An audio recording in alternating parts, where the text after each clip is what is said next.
always grab a cigar to celebrate their triumphs. 80 years ago, stogies, well, they were about as glamorous as chewing gum.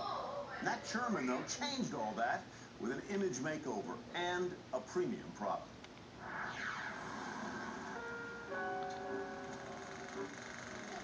Nat Sherman opened his small cigar store in New York City in 1930, at the depths of the Great Depression. When few customers walked through the door, Sherman went out looking for them. He drew on a customer list from his first business, a speakeasy popular with Broadway stars, businessmen, fashion models, and the occasional mobster. Cigars were commonly sold out of tobacco shops and small factory storefronts. Nat believed that upgrading the store and the image would sell his cigars. Son Joel joined the family business at age 12. That's what he loved about the nightclub business, was being the front man. And he continued that same attitude, being the front man, into the cigar business. Within a few years, Nat Sherman's cigars became a fashionable place to pick up a cigar. Sales began to rise.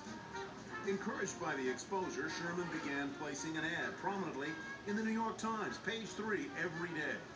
It would become almost as familiar to readers as the masthead. And every day he would call him up and change one word and that into a the. He knew how to create an image. Nat wanted even more for his store. He hoped it would become as familiar and famous as a city landmark. When he got into a cab, he said, "Take me to Nat Sherman." I would give an address. The cab driver knew it. He was handsomely rewarded.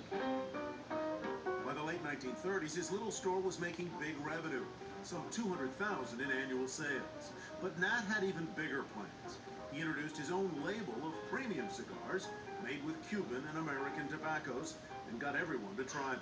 Well, I know that somebody would come in to buy a few cigars, they'd walk out with 3 or 4 boxes and be in hock for the rest of the week. I mean, and they would be happy that they did it too. The Sherman cigars were so popular that a well-heeled regular customer asked for a cigarette that could be made to taste like a Nat Sherman premium cigar. So Nat created one and launched himself into the cigarette business as well. But most customers just wanted more cigars. By the 40s and 50s, movie stars and entertainers like Frank Sinatra and Sammy Davis Jr. were happy customers too, praising the quality and consistency of a Nat Sherman cigar. By 1960, even President John F. Kennedy was getting cigars at Nat Sherman. Revenues soaring into the millions. But Nat had a grander vision still and saw his future uptown where the kings of commerce lined the avenues. So in 1976, he surprised the industry by moving his tobacco store to 5th Avenue and 55th Street, just blocks from Tiffany's.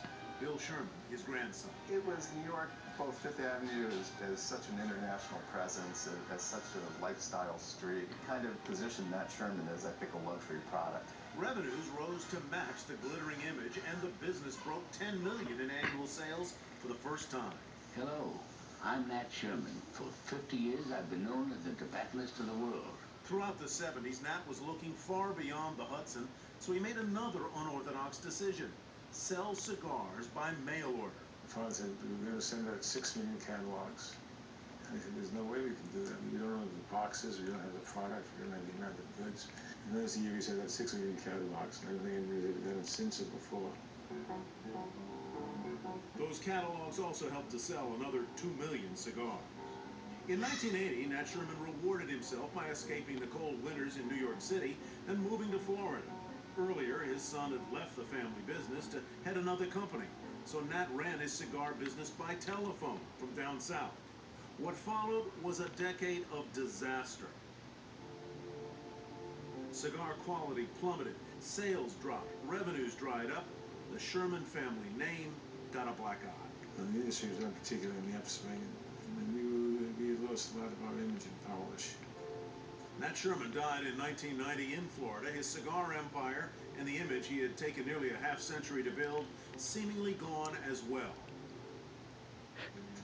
But a few months after his father's death, Joel decided to return to the family business. My father used to say tobacco is like a ring in the nose of a bull.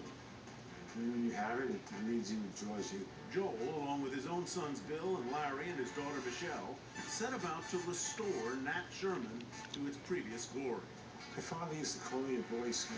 I always believed in trustworthy, loyal, helpful, friendly, courteous. Joel began by visiting the plantations and factories where the Nat Sherman smokes were made. He wanted to learn how to make quality cigars with new blends of tobacco. There's no book written on how to grow tobacco.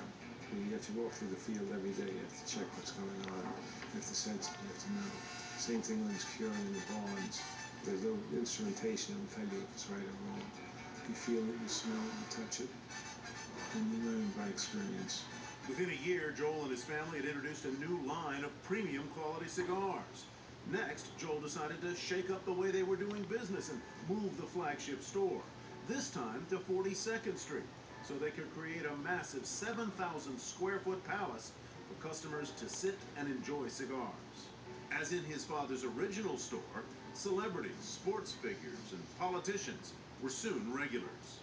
2 years later, in 1994, the biggest cigar boom in history took hold in the U.S. Demand surged, but the Shermans were determined not to compromise their hard-won quality and consistency. There were a lot of cigar companies that came up quickly during the mid-90s, and they make this product available all over, but it wouldn't have any consistency to it.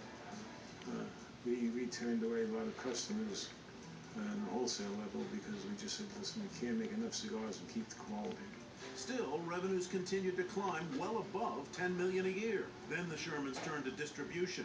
They wanted customers far beyond 42nd Street, but wanted those new customers to enjoy the same kind of personal attention available at the flagship store. We built a national distribution of people, not workers, but actually work for Nat Sherman as salesmen, saleswomen around the country, calling on these establishments, as part of the family. Within just a few years, Nat Sherman cigars went from being sold in 2,000 outlets to over 20,000 in the U.S., Europe, and Asia.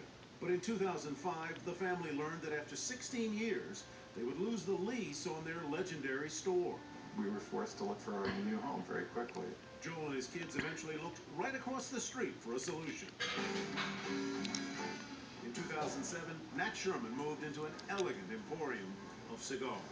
Many of their prominent customers followed, buying private lockers to store their favorite smokes. It looked like it's been here since 1930 when we went into business. And a lot of people say, oh, I remember when my grandfather came here in 1932. I'm like, that's great, you're wonderful. In the last 14 years, Nat Sherman Incorporated has enjoyed a steady annual growth rate of at least 10%, sending revenues soaring to a reported $100 million in 2010. For the Shermans, however, cigars are more than a business. They're a legacy and a family tradition that will continue to stand the test of time. I believe cigars are here to stay. Even in this anti-smoking era, so it's a product that people like. It's a product that brings us solace and happiness and joy and comfort.